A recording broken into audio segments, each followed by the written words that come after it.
episode opens with Wyatt, Gregory, Beatrice, and Fred the horse sitting at a dining table with Quincy Endicott, the wealthy and emotionally disturbed owner of a tea company. Beatrice has convinced Endicott that the boys are his nephews. Endicott explains that he actually dislikes his own tea and only makes it for the money, which he then uses to expand his sprawling mansion. It has in fact grown so large that he feels ever more lost and unsure of his own identity, saying, "This house is so big I sometimes don't even know where or who I am." However, he expresses delight in having company and dances with Greg on the table. When Wyatt asks Beatrice why they are pretending to be Endicott's nephews, she explains that she hopes to steal 2 pennies they need to ride the ferry to Adelaide's house. Wyatt is initially horrified at Beatrice and Fred's eagerness to steal from Endicott but agrees to help find some spare change when he learns that the necessary sum is so modest. Much of the humor of the episode involves Fred's enthusiasm for robbing Endicott. After dinner, which none of the characters appear to eat, Endicott plays with Greg on his shoulders around the parlor. When Greg notices that their host appears jumpy, Endicott tells them that he recently discovered an eerie section of the house he didn't know existed. There he came across a painting of the most beautiful woman he has ever seen and instantly became obsessed with her. He has fallen in love with a ghost. Greg convinces Endicott to show him the painting and the two go off into the darkness of the mansion. Beatrice sends Fred after them to keep Endicott busy. While Beatrice and Wyatt ransack the parlor searching for money, they quickly climb into an armoire to avoid the sound of someone approaching, although it was only a peacock pecking at the window. While hiding in the closet, they speak of dark secrets. The symbolism of secrets and closets is obvious here. Beatrice reluctantly reveals that she was once human and that she and her entire family were cursed after she threw a rock at a bluebird.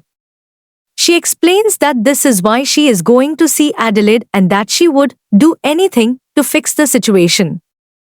Wyatt then embarrassingly admits that he has a crush on a girl who he thinks a lot about, that he plays the clarinet, and that he secretly whispers poetry to himself at night. Once they have unburdened themselves of their secrets, they come out of the closet through a secret panel in the back.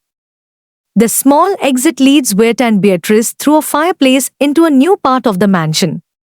Wyatt observes that the architectural style is French Rococo, which seems at odds with the Georgian sensibilities that Endicott prefers.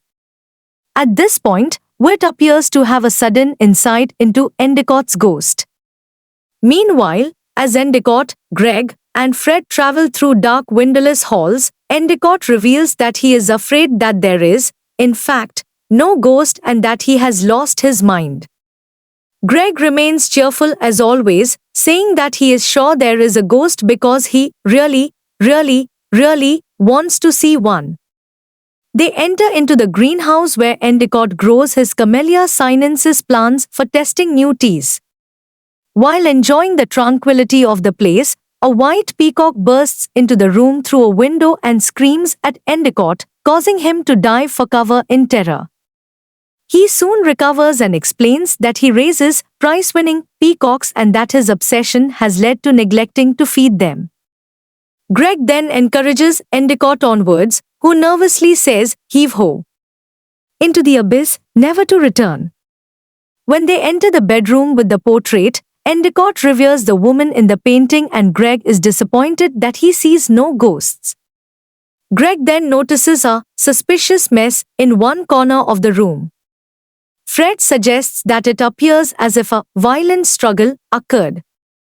Endicott becomes defensive as Fred dramatically surmises that he is a crazed lunatic who did away with the woman of the house and is now pretending to own the place. Endicott accuses Fred of being after his money, which is true, revealing that he has done terrible things to earn it, saying, "Do you know what I did? The things these filthy hands have done to make this money."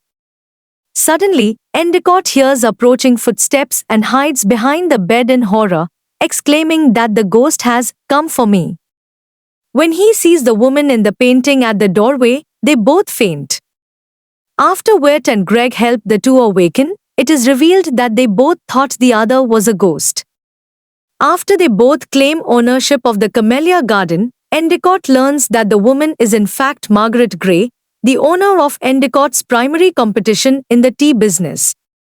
Whit explains that the two mansions had both grown so large that they had become connected. Endicott and Gray then romantically declare their love for each other. Out in front of the mansion, Endicott thanks Greg for helping him face his fears, saying he is a sweet boy with good sense. He gives Greg a penny to start his fortune, as does Gray, providing the 2 pennies they need to ride the ferry. Whit invites Fred to come along, but Fred explains that he has taken an honest job with Endicott as an official tea horse. The episode ends with Greg suddenly throwing both pennies into a pool, angrily explaining that Uncle Endicott had pegged him all wrong, that Greg actually has no sense.